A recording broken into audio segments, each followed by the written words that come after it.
What's up? What's up? Tweet this out.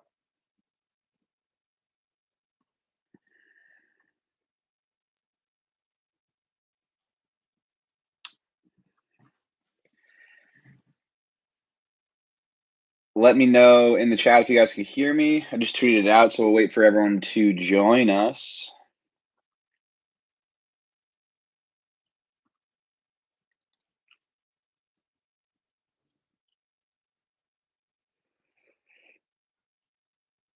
Cool. James says you can hear me. Excellent.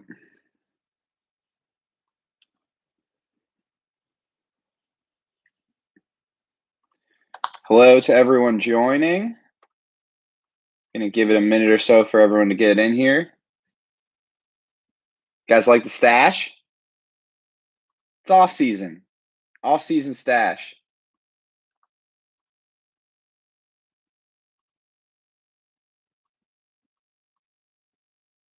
All right.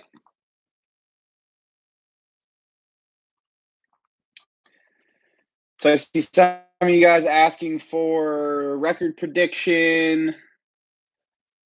Not going to do that on here, but I do have my record prediction in my instant reaction to the schedule release, which is in the description below. So click on that and you'll get all that kind of stuff. Record prediction, division prediction, all of that.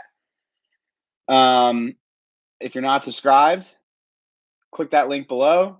Get all my instant reaction to the schedule. On top of that, also published a story this morning about what the Chargers offense is going to look like. I read Jeff Duncan, who is our columnist in New Orleans. I read his book on Sean Payton and Drew Brees just to try and get an idea of what that offense is like, because Brandon Staley said that, that's going to be the foundation of the offense. Obviously,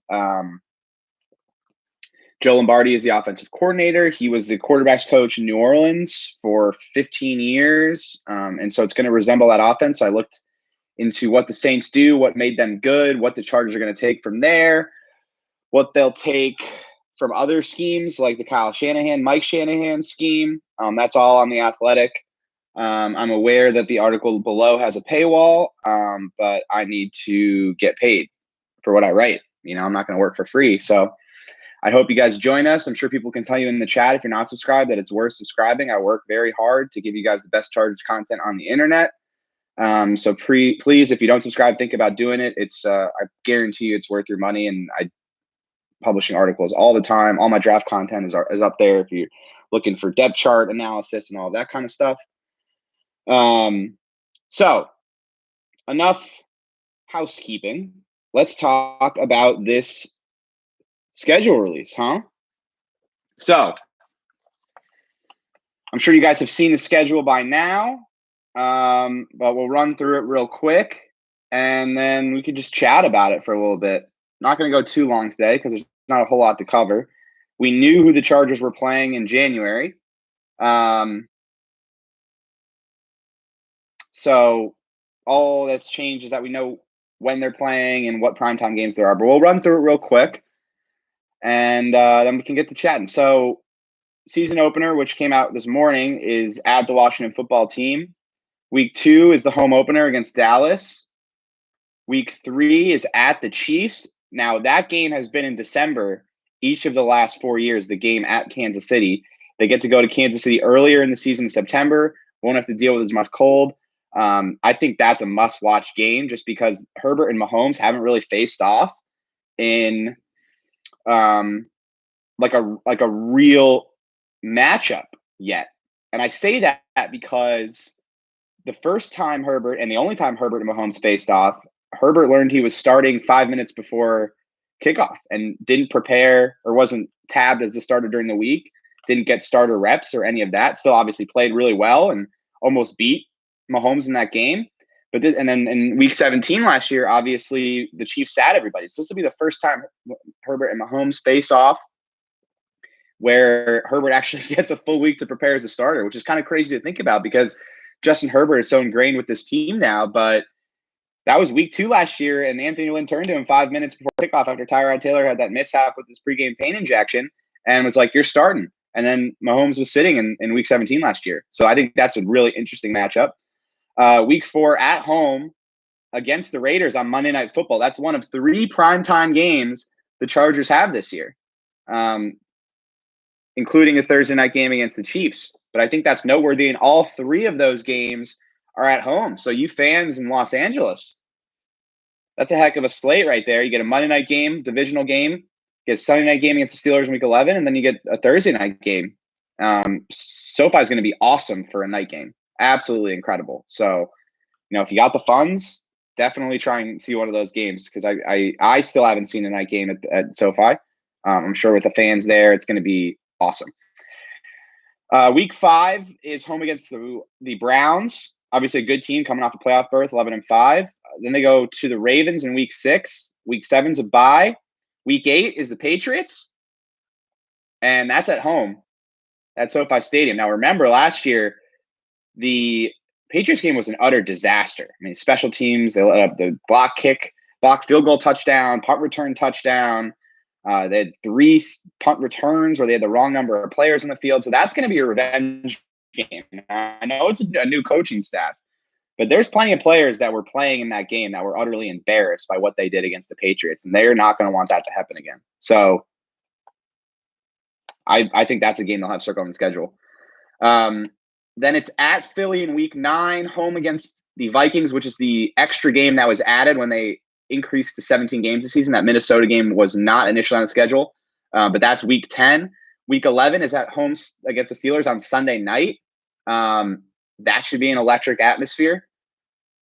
Obviously, the Steelers had an outstanding defense last year. We'll see what happens and how Ben Roethlisberger plays this year, but they're returning a lot of their guys. Bud Dupree, they lost in free agency. They cut Steven Nelson in the corner, but they still got TJ Watt. They still got Minkah Fitzpatrick. You expect them to be, top 5, top 10 defense again. So we'll see. That should be a really great matchup. Week 12, it's at the Broncos for the first of 2 games against the Broncos, obviously in the division. Week 13 is at the Bengals. We get Burrow, Herbert in week 13. Week 14 is at home against the Giants and Daniel Jones. Week 15 is that home game against the Chiefs. That'll be on Thursday Night Football, so another night game. So that's a short week. You got the Giants on Sunday, and then they got to play the Chiefs on Thursday Night Football 4 nights later. So that's going to be a tough turnaround. At the Texans, week 16, home against the Broncos. 17, they wrap up the season in Allegiant Stadium, Las Vegas, at the Raiders. So kind of touched on a couple games that jumped out to me, but that early slate is going to be a real test for this organization, for the coaching staff, a young coaching staff, obviously a first-time head coach, a young quarterback. I mean, that Washington defense is legit, and Ryan Fitzpatrick can play. I'm telling you that right now. He's almost certainly going to be the starter for Washington this season. And I covered the Jets in 2015 when Geno Smith got punched in the face in the locker room over a plane ticket, and Fitzpatrick took over and nearly led that team to the playoffs. So he's obviously a gunslinger. He's going to, push the ball down the field and take risks, but with the playmakers they have, I think their offense is going to be really interesting. And then obviously that defensive front is outstanding. So you go out and you overhaul your offensive line. You obviously get Rashawn Slater in the draft. You sign center Corey Linsley, all pro. You get 2 starting guards, Node Abushi and Matt Filer. You got Bulaga coming back, and the Chargers are hoping that he can stay healthy with a revamped training regimen, rest program, all of that kind of stuff. And so you've got this new look offensive line, and they got a real test in week 1. You really get to see on the first game of the season, okay, is this offensive line actually as good as it looks on paper? Because the Washington football team boasts one of the best defensive fronts in football. You got Chase Young, Montez Sweat, Jonathan Allen, Deron Payne. That's their starting 4, and they can get after the quarterback. They can stop the run. They're a big reason why Washington had a top 3 defense in terms of DVOA last year. Then the home opener against Dallas, right? I mean, Dak's going to be back. By all accounts, he's almost 100% now, and it's May, so you expect him to be back. I mean, obviously the Cowboys didn't win a lot of games last year, but when you're playing Dak Prescott, that's a tough game. So that's a tough home opener, trying to defend Dak Prescott. Then you're at the Chiefs in week 3. We all know what the Chiefs are, 14-2 last year, Super Bowl berth. Then you got the Raiders on Monday night. And let me tell you, Raiders obviously finished slow last season, but those division games are physical. They're tough. I mean, you could say that throughout the league. And when you get into a prime time Monday Night Football divisional game, I don't care how good or bad that team is or was, that's going to be a tough game. It's going to be physical. These teams are going to want to get after each other. So that's back-to-back divisional games. They get an extra day after the Chiefs game on Monday night. But that's tough. And then you're hosting the Browns. Like I said, that's a tough game. Stefanski is one of the best offensive coaches in football. A great running game last season. So we'll see what happens in that game. But that's no joke. I mean, talking about a playoff team. And then you go out the Ravens. You got to take on Lamar Jackson in that defense. So you get the bye in week 7. But those 6 games, I mean, you're going to really see what this team is made of in those first 6 games. Obviously, there's a lot of reason to be hopeful about this team. Starts with Justin Herbert, and then after that is what Brandon Staley has done. He's a very, very, very smart coach, and I think he's going to be very successful in this league. But we're going to get a good taste right off the bat if what kind of coach he's going to be, and if he's going to get this thing rolling right away, or if it's going to take some time. So that's sort of where we're at, and then there's a sort of a difficult 5-game stretch after that, which we got into. They got to go play the Pats, and playing the Pats is never easy. You got Minnesota and the Steelers, and then out the Broncos. And I think the Broncos are going to be really good. I know someone asked me, and they're all, am I talking about Aaron Rodgers getting traded? I don't think Aaron Rodgers is going to get traded this season. I think he's going to play for the Packers, or at least be on the roster. I think that defense is going to be outstanding. Outstanding. I mean, that secondary is freaking loaded. They re-signed Justin Simmons to a long-term deal. They re-signed Kareem Jackson. That's a really, really good safety tandem. And then they got all these corners now. They got Kyle Fuller. They got Ronald Darby. They drafted Patrick Surtain in the first round. They already got Bryce Callahan. I mean, that's a loaded secondary. They got great edge rushers in Von Miller and Bradley Chubb. And Shelby Harris is back. I mean, that defense has a chance to be really, really, really good. Like top 5 in the league. And that's why the Teddy Bridgewater trade makes sense, because you just need a guy that's going to come. You need what the Chargers wanted Tyrod Taylor to be last year. Just a guy that's going to come in. It's going to manage the game. It's going to, as Robert Mays likes to say, keep the train on the tracks, not turn the ball over, and let your defense thrive. And so I don't think the Broncos are going to play a lot of pretty games this year. They're not going to put up 35 points a game, but they're going to have a really great defense.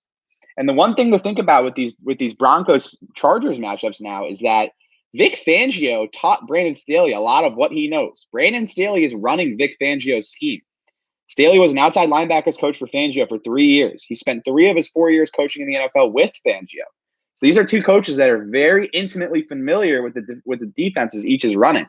So that cuts both ways, obviously. Staley is very intimate and knowledgeable about Fangio, and Fangio is very intimate and knowledgeable about Staley. Fangio obviously has a leg up because he's been a head coach before. And this will be the first time Staley's going through something like that.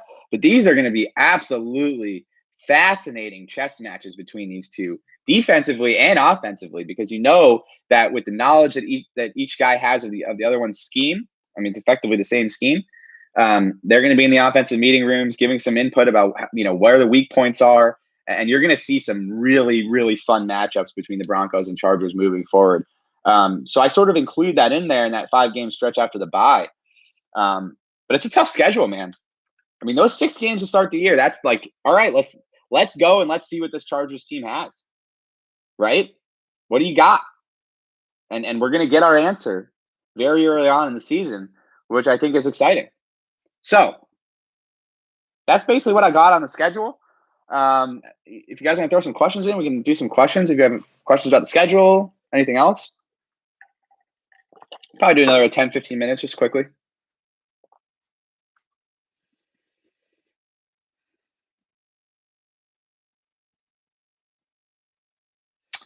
Okay, switch to the Athletic podcast during the season or keep doing YouTube. We'll see.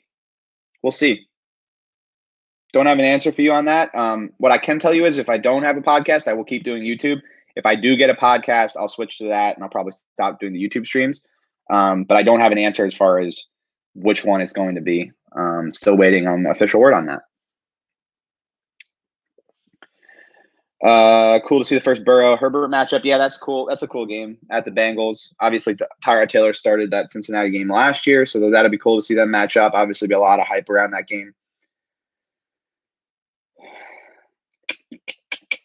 Only 3 primetime games. That's a lot of primetime games. I mean, At the end of the day, you got to be a little self-aware, right? It's not the Cowboys, it's not the Packers. So, the fact that the Chargers got, well, everyone gets a Thursday night game, and then, everyone usually gets one more primetime game on top of that.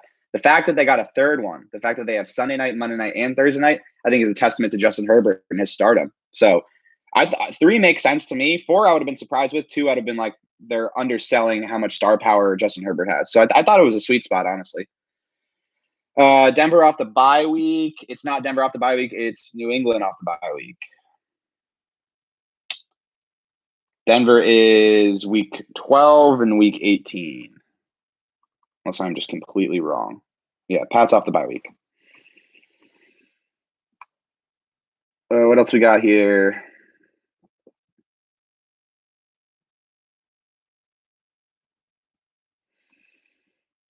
Out of season ticket holder. Do you mean season ticket holder?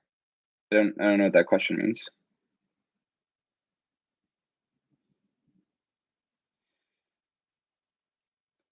15th easiest per last year's record, and you think 9 and 8. Listen, people who have been following me for a long time know how I do this job. I don't know how many of you guys do who watch these streams know how I do the job. I'm not going to just appease you with positivity. All right. You're going to get real information.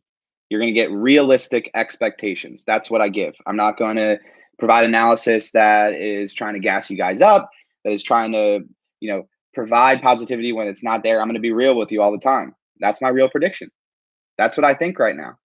I mean, very rarely does a coach come in first year with a second year quarterback and, light the league on fire. And you can count them probably on one hand, So I'm not saying it can't happen, but I think the more likely scenario is that they win some games, they lose some games, they're feeling each other out, they're trying to get their feet underneath them and figure out how they're going to run this thing forward. And I think down the road, absolutely, they're going to give the Chiefs a run for their money in the AFC West. But I don't know if that's going to happen this first season. I just don't.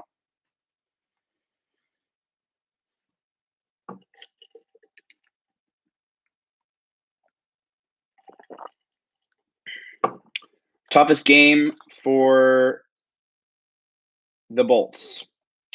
Click that link below, and I got toughest game. I got a whole write-up on what I think it is. So click in there if you want to answer that question. Steelers and Dallas might feel like away games. Yeah, we'll see.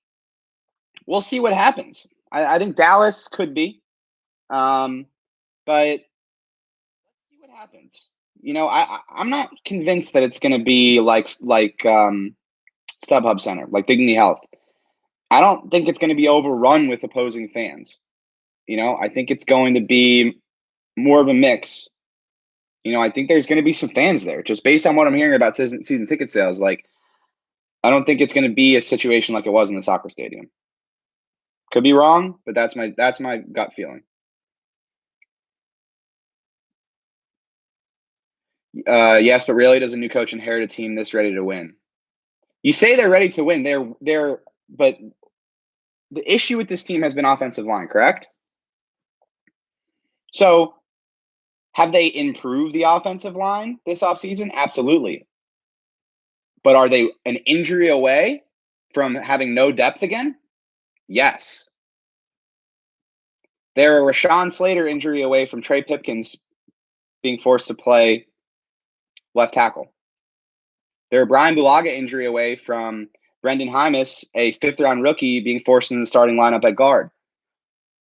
So I think they've done a good job of rebuilding this roster in one off season, but it's really hard to do that in one off season. And you can do it to a certain extent, right? You can rebuild the roster to a certain extent. When you have the deficiencies that the Chargers had, it usually takes multiple off seasons to build that roster back to where it's a really winning roster. So did Staley enter a good opportunity, a good chance to win? Yes, but there are flaws in this roster, and they are not that deep at several positions. And a few injuries here and there, and you get back to what it was in 19 and 20, where you had players playing that were backups to start the season, and they were forced into much bigger roles, and they didn't play at a high enough level to win football games. So I'm not saying don't be excited. There's a lot to be excited about, right? A lot to be excited about. And could they win a bunch of games and have an epic season? Absolutely. But if I'm making a prediction right now, I'm tempering those expectations a little bit because there are a lot of things you have to list off that could potentially affect a run like that. There's a better chance that it goes around 500 for a rookie head coach than, him winning 17 games, going 17-0 and winning a Super Bowl. That's just the reality. But I'm not going to fault you guys for getting excited. You should be excited. There's a lot to be excited about, and I'll keep repeating that.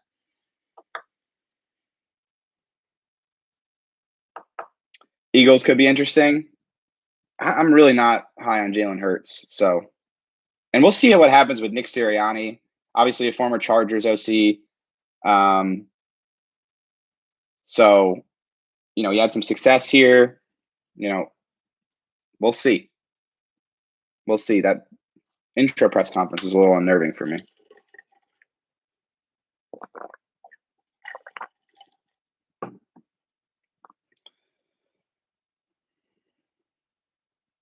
Year away from being really good. Most of the core is young. Yeah, I'm with you, Clinton. Could they be really good this year? Yes. But in my gut, I feel like they're probably a year away from really being that contender.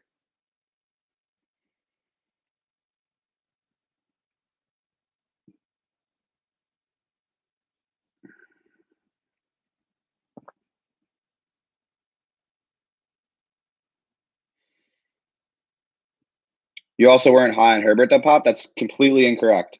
Completely incorrect. I gave the pick a B+, and I wrote the day after the draft that I was much higher on Herbert than everyone else, and that as long as they ran a play-action-heavy offense and put him in a position to succeed, I thought he could be a great quarterback in this league.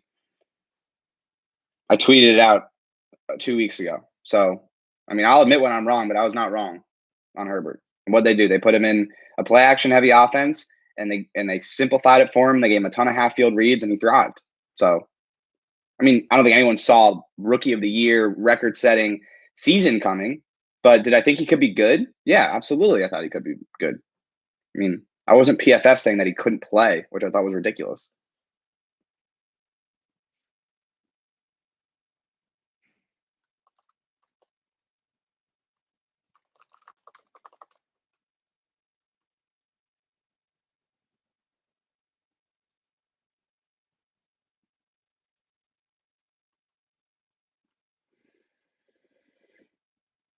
Arjun says Sirianni was a wide receivers coach. Yeah, you're right. He was quarterbacks and then wide receivers. Reich was the offensive coordinator.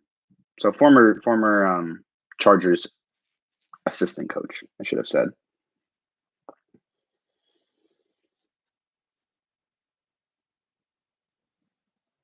Will Slater be able to hold his own against Young again week 1? Sure. He did it in college. Why couldn't he do it in the pros?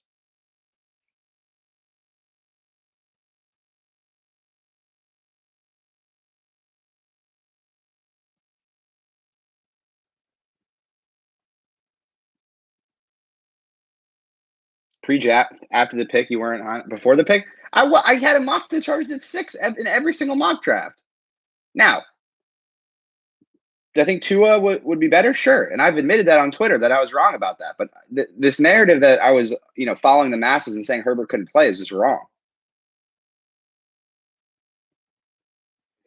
Could Eckler have a Kamara type year under Lombardi? Yeah, yes. Eckler is going to be used exactly how Kamara is. They're going to line him up all over the formation.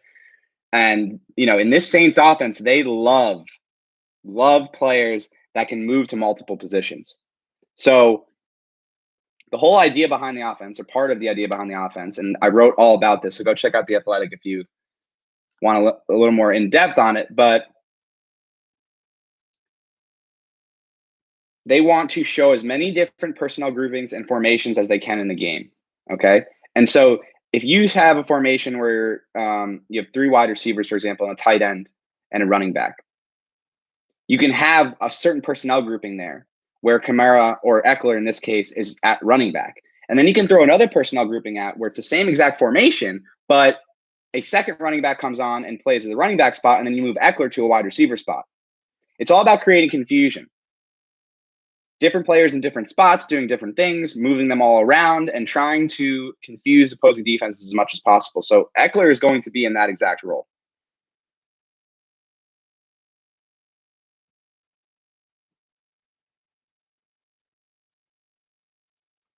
Okay. This guy, I don't know who you are, but you keep calling me about Herbert.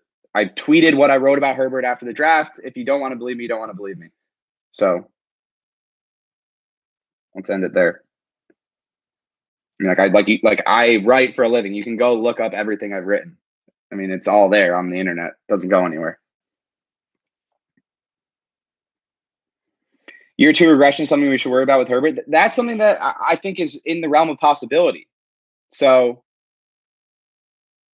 like, when a player, typically, a player like a quarterback, for example, specifically a quarterback, would have a little bit of a drop off in year two because opposing teams and opponents have more tape on him. They know how to prepare for him, and therefore he struggles a little bit more. Is that possible? Absolutely. Absolutely. But the one thing he has going for him is all of the tape that teams have on Herbert is in a different offense. The offense is going to look different. It's going to be a different scheme. So he'll have that benefit. They won't know everything that he's going to be doing because there will be some turnover in terms of the scheme. So we'll see.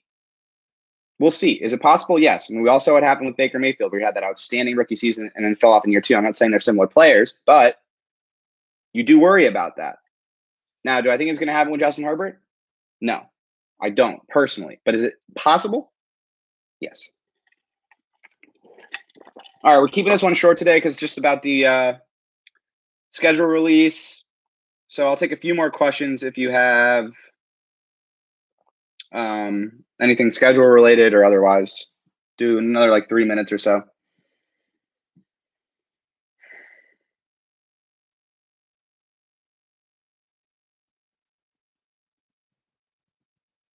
Special teams better this year? Yes, absolutely. I think the new special teams coach, Darius Swinton, is a really good coach. And they added some real talent. I mean, Kyler Fackrell is an experienced special teams player. Ryan Smith is one of the best gunners in football. So I think they'll be better. And they drafted some guys that are going to help too. Nick Niemann, Chris Rumph, all going to help on special teams. So yeah, I think they'll have more talent. They'll have a better scheme. They'll be better coached. And I think they're going to be better. I mean, it's hard to be as bad as they were last year. So saying that they're going to be better it isn't some monumental statement, but I think they will be much better, significantly improved.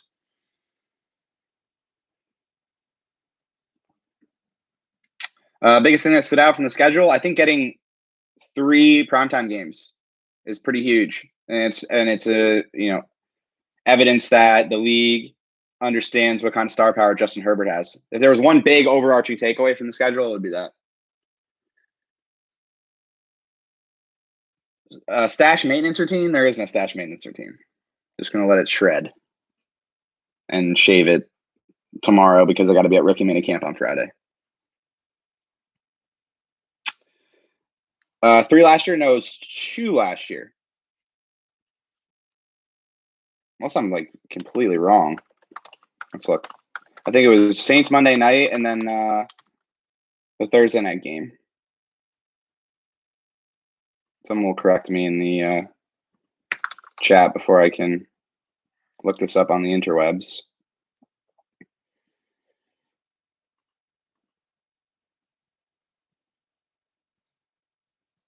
Yeah, I think it was Vegas on Thursday night, and then Saints on Monday night, right?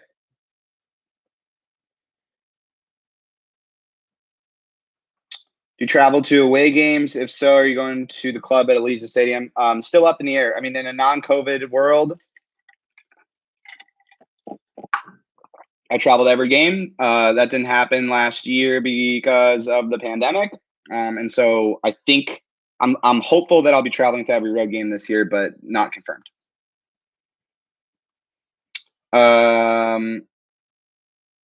Who was your favorite post-draft interview? I'm really intrigued by Mark Webb, honestly. Grew up playing football with Nasir Adderley, but just how thankful he was. He was crying and very emotional, and you just love to see that. Love to see somebody who's willing to be real with you, and And then you just see like somebody realizing their dream and all their hard work coming to fruition. I really appreciated that honesty. And he's a really intriguing prospect. And like Staley just has this knack for finding defensive backs with specific skill sets and turning them into studs. And even as late as the 7th round.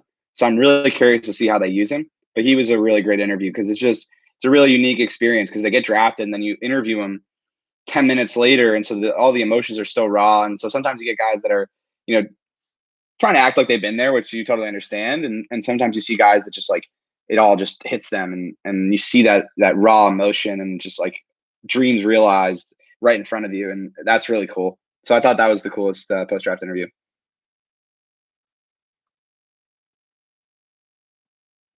What am I sipping? Just water. Just water today. Stay hydrated, folks. All right. Any more questions? I feel like we hit on everything.